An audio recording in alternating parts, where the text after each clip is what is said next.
What if no one could ever shake you again? Not with words, not with silence, not with betrayal. Most men walk through life easily provoked. A disrespectful comment, a broken promise, a simple delay.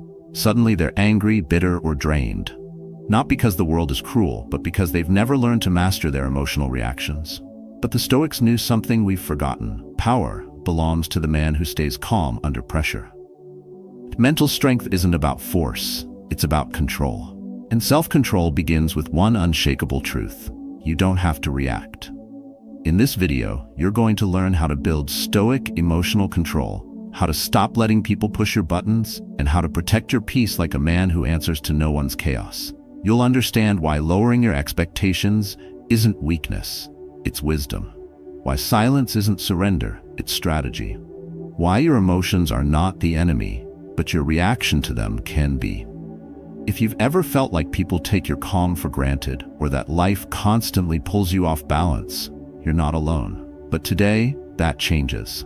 This is not motivation, it's a transformation. Stay with me. What you're about to hear could shift how you deal with everything. If this speaks to you, like the video, subscribe and share this with someone who needs it. Because strength isn't loud, it's steady. And from this point on, nothing and no one gets to control your peace again. 1. Make self-control your shield. There's a moment, small, almost forgettable, when a man gives away his power. Someone interrupts him, someone mocks him, someone ignores him, and inside, a storm brews. His chest tightens, his jaw clenches, he speaks louder than necessary. Just like that, the calm is gone. Not because the other person was strong, but because he reacted. And in that reaction, he surrendered. We often mistake reaction for strength. We think the man who roars back is powerful. But the truth is colder. Power isn't in the noise, it's in the silence you choose. Self-control isn't the absence of emotion, it's the refusal to be ruled by it. You don't need to become numb, you need to become precise. Anger is instinct. It's fast, loud, hot, and dangerous. It feels like action, but it often leads to regret. When someone insults you and you explode, they win because they got to you. They dictated your state, and without knowing it, you let them write your script. A man who is easily provoked is a man who has no walls, no boundaries. His emotions are public property. Anyone can walk in, press a button, and own him for a moment. Now imagine another man. He hears the same insult, but nothing shifts. His breath remains steady. His gaze doesn't flinch. He's not suppressing a reaction. He has mastered it. Because he trained for this. Because he knows emotional control is not about appearing tough. It's about not giving strangers the keys to your peace. This is Stoic power. It's not about ego, it's about ownership of your time, your energy, your emotional space. You've probably experienced this before. You're in traffic, someone cuts you off, your pulse spikes, words rise to your lips, and for what? They're gone. But now you're tense, distracted, off balance. That's the cost of reaction. You pay for it long after the moment passes. The Stoic man knows this, so he pauses. He lets the urge come, but not take over. He breathes, he remembers, the world doesn't owe him perfect order. His control lies within. Most people live in survival mode, ready to defend, to prove, to retaliate. But that posture weakens you. It places your identity in the hands of others. If they offend you, you respond. If they praise you, you smile. You're no longer grounded, you're reactive. And a reactive man is a slave to the world's mood swings. So how do you build the shield? You start with the pause. When triggered, don't speak, don't move. Feel the wave inside you rise, and don't ride it. Observe it, acknowledge it, but don't obey it. That pause is your power. It's where you break the pattern. Over time, you become less reactive, more composed. You stop fighting noise with noise. You stop chasing justice in small conflicts. You protect your energy like it's your lifeblood, because it is. This isn't about being passive. A Stoic man doesn't ignore injustice, but he knows when to act and when to let go. He knows when to speak and when silence carries more force. He chooses his battles, and when he engages, he does so with clarity, not heat. You don't need to prove your strength, you need to own it. The loudest man in the room often lacks the most control. The quiet one, the calm one, the one who doesn't flinch. That's the man people feel. That's the man people respect. From this moment forward, let your first instinct not be reaction, but stillness. Let stillness become your habit. Let calm be your reputation. When you master that, you become untouchable. Not because the world stops testing you, but because it can no longer reach what it once controlled. 2. Lower expectations of others. You keep getting disappointed because you keep expecting too much. That's the trap. It begins quietly, with a thought that someone should know better, should do more, should understand. You expect them to say the right thing, to appreciate you, to respect your boundaries without being told. But when they don't, you feel it. Frustration, anger, even betrayal. You start to believe people are failing you. But the truth is simpler and harder. They're just being who they are. The pain doesn't come from their behavior. It comes from your expectation that they'd be someone else. Expectation is a silent contract you wrote, but no one else signed it. You thought a friend would defend you, a partner would be more patient, and a coworker would recognize your effort. But they didn't. And in that gap between what you hoped for and what you got, your peace disappeared. That gap is where resentment grows. You start to carry the weight of what you wish someone would be, and it begins to crush you. The Stoics didn't waste time blaming others for being who they were. Marcus Aurelius woke up every morning, reminding himself that he'd meet the ungrateful, the arrogant, the dishonest. Not because he was negative, because he was prepared. When you accept human nature, you stop demanding perfection. You stop handing your peace to the nearest disappointment. You don't expect silence from the storm or clarity from confusion. You learn to see people as they are, not as you want them to be. Imagine walking into a room expecting nothing. You don't assume the waiter will be polite, the driver will be calm, or your friend will remember your birthday. You simply observe, you engage, you respond, but you don't react. You've freed yourself from the leash of assumption. You're no longer shocked when someone disappoints you, because you've let go of the idea that they owe you something they never promised. That freedom, it's subtle, but it changes everything. Most men tie their inner peace to how others behave. A stranger's rudeness can ruin their morning. A family member's silence can trigger weeks of tension. But what if you could untie that knot? What if you stopped expecting others to deliver your peace to you wrapped in a bow? What if you stopped demanding that broken people act like whole ones?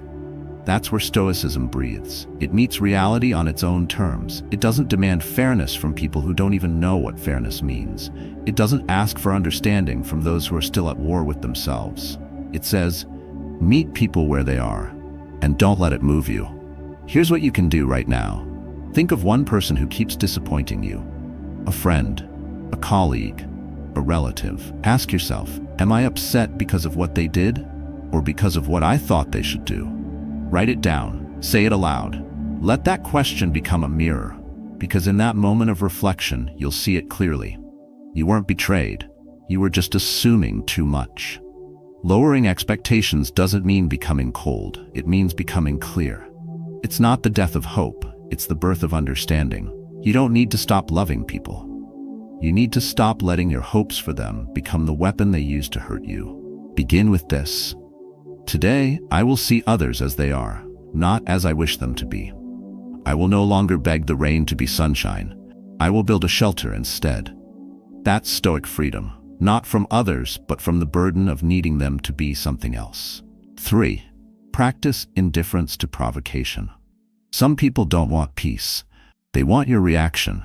They poke, they prod, they wait for you to explode, because that's how they feel in control. When you lose your temper, they win. Not because they're stronger, but because they've dragged you into their chaos. The moment you react, you step into their frame. You let them decide who you become. And that's the real loss. Not the insult, not the argument, but the fact that you let them reach your center. Indifference is not apathy. It's not ignoring injustice or pretending something doesn't hurt. Indifference in the Stoic sense means this.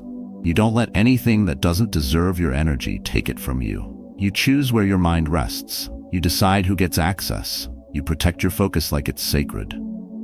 Because it is. Every time you let a fool provoke you, you abandon your throne and go fight in the mud. Think of the last time someone tried to get under your skin. A stranger on the road, a colleague who disrespected you in a meeting, a family member who always knows what to say to trigger you. You felt the fire rise, the words form, the tension in your chest. That's the moment, the test.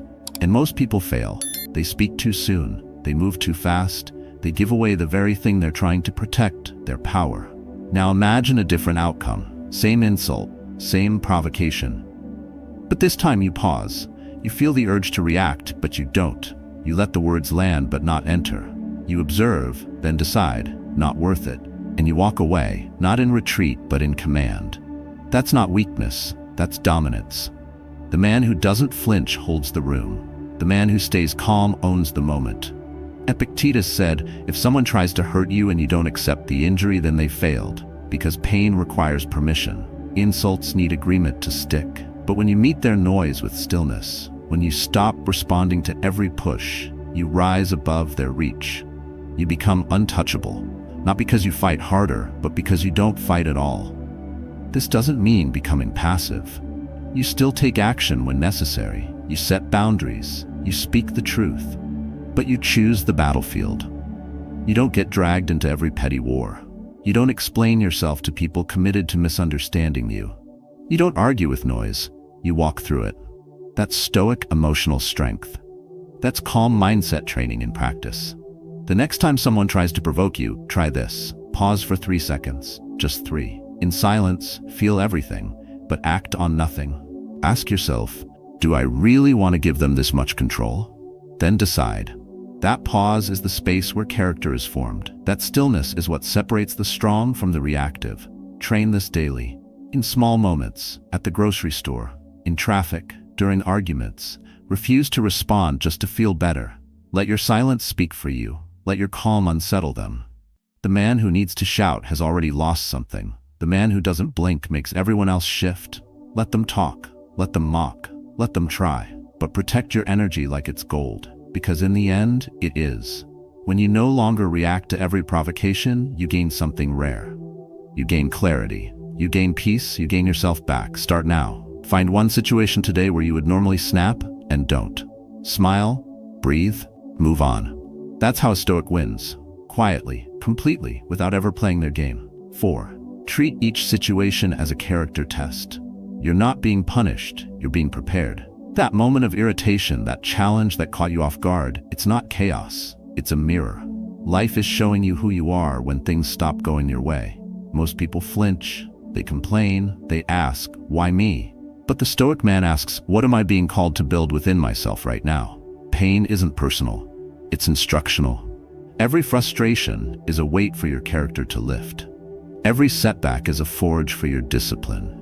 But only if you stop reacting and start responding. Only if you stop seeing yourself as the victim and start seeing yourself as the architect of your inner strength. The world doesn't get easier. You just get better at facing it. When someone disrespects you at work, when your partner snaps without warning, when a plan crumbles right before the finish line, you're standing in the gym of life. And you have 2 choices. You either let that moment shrink you, or you let it sharpen you. Most men get angry and blame. A Stoic breathes, observes, learns, and then decides, I will not waste this pain. The truth is, ease doesn't shape character. Stress does. Discomfort does. That difficult conversation, that betrayal, that delay, they're not blocks in your path. They are the path. But you only see it that way when you stop running from them and start using them. Marcus Aurelius wrote, the fire turns what it consumes into flame. That's not poetry. That's training. The thing that was supposed to break you becomes part of your fuel. It's easy to be kind when people are kind. It's easy to be calm when the world cooperates. But when someone yells in your face, when life throws the unexpected, when your pride is bruised, then you see the truth. Then your values are no longer theory. They're tested. That's when strength counts. Not in comfort, but in pressure. And the man who can hold himself steady under pressure is the man who can walk through anything. Don't wait for the world to make it easier for you to grow. It won't. What you can do is change the way you see difficulty, not as a disruption, but as an invitation. You're being invited to step into a stronger version of yourself. And you don't need a perfect life to do that. You just need to treat every uncomfortable moment as training, even the small ones, especially the small ones. The delayed email, the cold look, the traffic jam, that's where the work is done. Quietly, daily, intentionally. Here's how you apply it. The next time you feel your frustration rising, catch it early.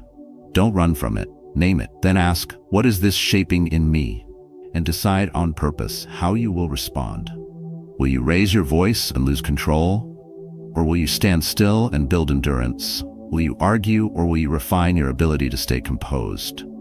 Strength isn't something you switch on, it's something you practice, in moments just like this. Not by pretending you don't feel, but by choosing not to let what you feel own you. You're allowed to struggle, but you're not required to collapse.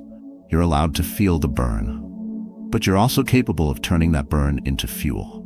So the next time life pushes back, don't take it as an insult. Take it as your opportunity, your chance to train what no one else can see, your character, your command, your quiet power. 5. Observe emotions without letting them rule. A man doesn't fall because he feels. He falls because he obeys every feeling. Anger rises and he acts. Fear whispers and he freezes. Shame appears and he hides. But what if you could watch all of it, like clouds drifting across the sky, without becoming the storm yourself? This is not about denying your emotions. It's about disarming their control.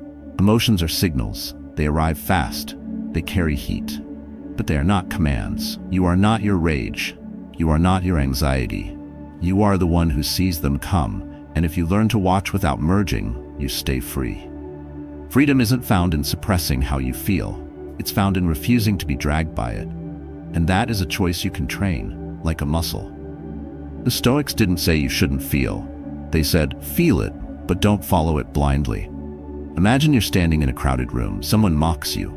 You feel the flash. Your jaw tightens. Your heart kicks. That's real.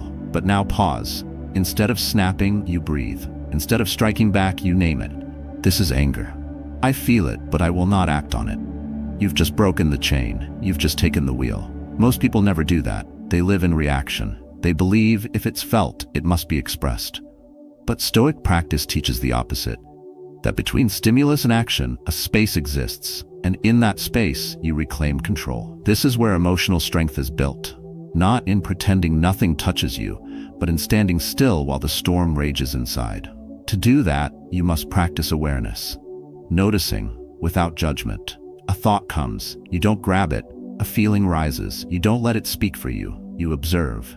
And by observing, you create distance. And in that distance, you find your power. Too often, we act before we think and then blame the world for the damage. But the root of chaos is never what happened outside. It's what happened inside that you never questioned. When you give emotions the microphone, your values are silenced. When you let impulses lead, your wisdom sits in the corner unused. A Stoic man reverses that order. He sees the fire but chooses not to burn. He feels the sting but doesn't strike. Because he knows that strength isn't in force, it's in restraint. And restraint is not weakness, it's clarity. It's the quiet command of someone who has learned to wait, watch, and then choose. You can start this practice at any moment, at work, when frustration builds, at home, when disappointment sets in, when tired, when provoked. Before you speak, pause. Before you act, check in. Ask yourself, how do I feel, but what do I want to build with this feeling? If the answer is nothing useful, let it pass. If the answer is growth, then act, but only after the storm inside you has calmed. Even 10 seconds of awareness can change everything. That's not a theory. That's training. Emotional resilience isn't loud or showy. It doesn't need applause. It lives in the silence between the emotion and your choice. And each time you pause, that silence grows stronger. You may feel like you're losing something by not reacting, but what you're actually doing is gaining everything. Your balance, your vision, your dignity. The world does not need more men who scream back. It needs more men who remain still, see clearly, and move only when it's time. So start now. The next time your emotions rise like a wave, don't fight them and don't follow them. Stand, breathe, observe, and walk forward by choice, not by impulse. 6. Be grateful even in discomfort. Gratitude is easy when the sun is shining and everything flows. But when the morning starts with bad news, when someone you trust lets you down, when traffic steals an hour from your life, what do you do then? Most people complain. They replay the moment. They search for someone to blame, and with every complaint, they dig deeper into bitterness. But the Stoic doesn't dig. He rises. Because he knows gratitude isn't reserved for comfort, it's a tool for clarity. To be grateful in pain is not to pretend it doesn't hurt. It's to recognize that inside discomfort lives a chance to grow. A moment to sharpen patience, to test endurance, to stretch humility. While others get lost in what's missing, the Stoic looks for what's available. A lesson, a shift in perspective, an inner muscle being exercised. He sees discomfort not as an interruption to peace, but as the place where peace is proven real. Picture this: you're waiting in line, running late, your phone is buzzing, and nothing is moving. You feel the heat rise, the urge to sigh, to snap, to wish the world would cooperate. But instead, you breathe. You look around, and you tell yourself, this too can teach me. Suddenly, it's not a line, it's a training ground. You're not wasting time, you're building tolerance. That shift, that single choice to reframe the moment, is how emotional strength is forged. Most men avoid discomfort. They chase convenience, but that creates softness, not strength. You grow when life pushes back and you choose to lean in. When you decide to ask, what is this frustration revealing about me? That question turns annoyance into insight. And when you can thank the moment for showing you what still needs work, you've taken your first step into real resilience. Seneca said, "A gem cannot be polished without friction, nor a man perfected without trials." That's not a metaphor, that's reality. Growth doesn't come from ease, it comes from resistance. But only if you meet resistance with the right mindset. Gratitude is that mindset. Not gratitude for injustice or cruelty, but for the opportunity to respond better than before. This is the shift. You stop asking life to be easier. You start asking to be stronger, and every hard moment becomes an answer to that request. Gratitude, then, becomes a strategy. You use it to rewire how you experience setbacks. It doesn't mean liking everything that happens. It means not wasting anything that happens, pain included. So here's your practice. At the end of each day, recall one moment that annoyed you, one small irritating scene. Then ask, what did this moment allow me to practice? Did it demand patience? Did it test my ego? Did it remind me to breathe before speaking? That's your gratitude. Not the event, but the chance it gave you. Write it down, speak it out, let it reframe how you meet tomorrow. Most people live reacting. The Stoic lives refining. He doesn't wish for comfort, he trains for clarity, and when pain arrives, he greets it with stillness, not panic. He doesn't welcome every situation, but he refuses to leave any situation without gaining something. Start doing this, not once a week, every day. Find gratitude where it hurts, plant it where it's missing, and watch how your mind begins to shift, not toward fake positivity, but toward real emotional independence. That kind of gratitude makes you calm in the chaos, focused on the noise, and more alive in the moment than anyone else around you. 7. Use time perspective to shrink problems. A small fire feels enormous when your face is too close to the flame, but take a step back and it's nothing but a flicker.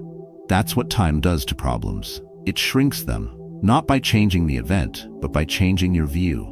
What feels unbearable today often becomes insignificant when seen from a greater distance. But most people never take that step back. They live with their face pressed against every irritation, every insult, every delay, burning in moments that could have passed. Time perspective is the Stoic's scalpel. It cuts through the illusion that now is all that matters. It teaches you to ask a better question. Will this still matter in a month? A year? 5?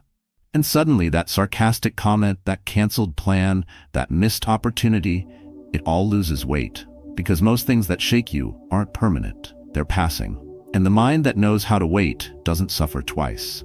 You miss a flight, you lose a deal, someone forgets to say thank you. In that instant, your heart races, your mind races faster. You build stories, rehearse responses, fuel resentment. But what if you paused, not to deny the moment, but to see beyond it? What if you whispered to yourself, "This will pass. I won't even remember this next year." That thought alone can drain the poison out of almost any emotion. Not by force, but by framing. The mistake most men make is believing urgency equals importance. They treat everything as critical. Every argument feels final. Every mistake feels fatal. But urgency lies, and the Stoic knows that. He doesn't rush to fight battles that time would dissolve on its own. He conserves his energy. He knows which pain to engage with and which pain to outlast. That's not indifference, that's discipline. Imagine standing in a storm, rain pounding, wind howling. You're soaked, shivering, angry at the sky. But then someone tells you, It'll pass in 5 minutes. You wouldn't panic. You'd wait. That's what perspective gives you. The ability to hold your ground, not because it's easy, but because you know it's temporary. You suffer more when you believe storms are forever. But the wise man knows, most aren't. Seneca once reminded us, we suffer more in imagination than in reality. When you apply time to pain, you shrink the imagination's grip. That quiet insult? Gone by next week. That failure? A stepping stone by next year. That heartbreak? A memory with edges dulled by time. And when you know that deeply, you stop bleeding from paper cuts. Here's a simple practice. When something upsets you, don't ask, why is this happening to me? Ask, how long will this matter? Then answer honestly, the truth is shorter than your reaction. That's your signal to release it. And releasing isn't weakness, it's wisdom. Let the emotion come, feel it, but don't build your identity around it. Let time carry it away while you remain grounded. You don't owe every discomfort a response. You don't need to explain your calm to people addicted to urgency. You just need to know that your peace grows as your perspective widens. Let time be your ally. Use it to filter what deserves your energy and what doesn't. And soon, you'll realize how many of your problems only felt big because you stood too close. Back up. Breathe. Zoom out. In 5 years, most of what you stress about today won't even make the highlight reel. So stop letting passing clouds block your light. Let time reveal what matters. Let perspective return your peace. And walk through this day with a mind anchored in distance, not noise. That's how you rise, quietly, unshaken. Every man wants strength, not the loud kind that seeks attention, but the silent kind that cannot be shaken. What you've heard today isn't theory, it's practice. It's the quiet discipline of emotional control, the ability to pause, to think, to choose, and to protect your peace like your life depends on it, because in many ways it does. When you begin to master your reactions, lower your expectations of others, and treat every frustration as a test of character, you shift. You stop being a slave to your emotions. You stop being pulled in every direction by noise, by people, by circumstances. You start living with clarity. The Stoics weren't saints. They were men who struggled like you. But they trained their minds daily, through self-reflection, through stillness, through deliberate response. And now you can do the same. You don't need perfect conditions to begin. You just need presence. You need practice. You need to remember that inner peace is not found. It's built, habit by habit, choice by choice. So today, start small. When someone says something rude, don't respond. When your plans shift, don't complain. When discomfort shows up, meet it with awareness. Train your emotional strength like a muscle. Let every challenge become your practice ground. And over time, the world will remain loud, but you won't. I invite you to share your thoughts in the comments. What moment recently tested your peace? How did you respond? Let this space become your journal of growth, a reflection of who you are becoming. Remember, true calm isn't the absence of conflict. It's the refusal to surrender your mind to chaos. Hold that truth, live it, and carry it with you, quietly but unshakably.